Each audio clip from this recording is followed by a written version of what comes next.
Takeru Amano est un nom qui vous parle certainement et pour cause, son papa n'est autre que Yoshitaka Amano, le célèbre aquarelliste des Final Fantasy. Il a de qui tenir et ne lui fait pas honte, loin de là. Considéré comme l'un des artistes les plus en vue de Tokyo, son travail est un savant mélange de modernité et de classique, un peu à l'image du Japon finalement. C'est un peu comme si Edouard Manet avait été fan d'Osamu Tezuka et avait décidé de mettre la tête d'Astro le robot sur ses modèles. En gros. Il nous parle de ses inspirations et de son art tout de suite.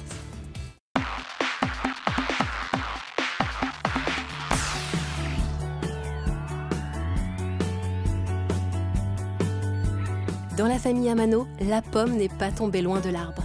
On connaît le père pour ses illustrations de Final Fantasy, mais le fils Takeru se distingue dans le domaine de la peinture moderne avec des œuvres aussi visuellement marquantes que celles de son paternel.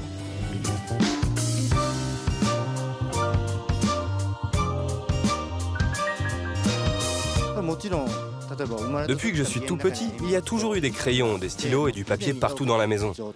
J'ai été baigné dans cette ambiance grâce à mon père, donc forcément, il a eu une influence. Je me suis mis au dessin très tôt. En revanche, je pense que mon père n'a pas eu d'influence directe sur mon travail. En fait, j'essaye toujours de faire quelque chose de différent de ce que lui fait.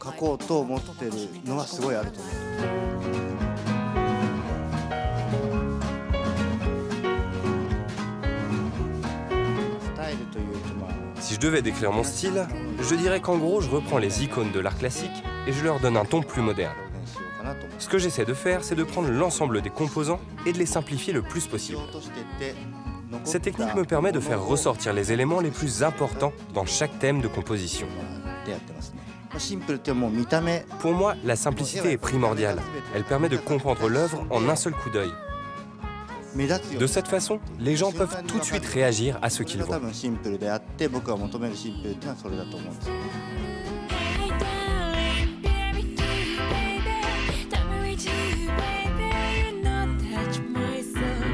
Dans le travail de Takeru Amano, on peut trouver des toiles que l'on adore et d'autres que l'on déteste.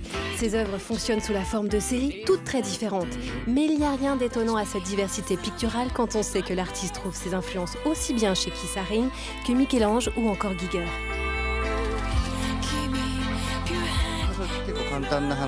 Il y a une très grande diversité dans mes œuvres, mais la raison est vraiment toute simple.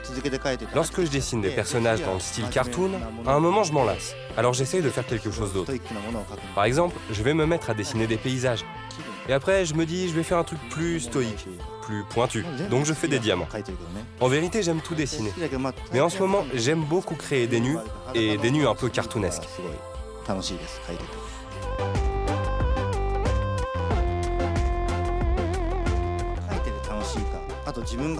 J'aime dessiner ce que je trouve beau, et j'aimerais faire ressentir au public une part de cette beauté. En fin de compte, mon travail repose complètement sur le visuel. Alors ça ne veut pas dire qu'il n'y a pas de profondeur, mais on n'y trouve pas de message particulier. Je n'y mets aucune connotation politique, religieuse ou sociale. Je n'essaie pas de faire passer une idée spécifique. Ce que j'aime, c'est quand les gens regardent mes œuvres, se font leurs propres réflexions.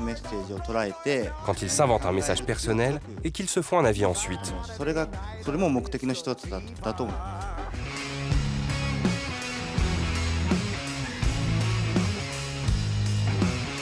Abstrait et figuratif, flashy et paisible, l'art de Takeru Amano repose sur l'opposition et la complémentarité.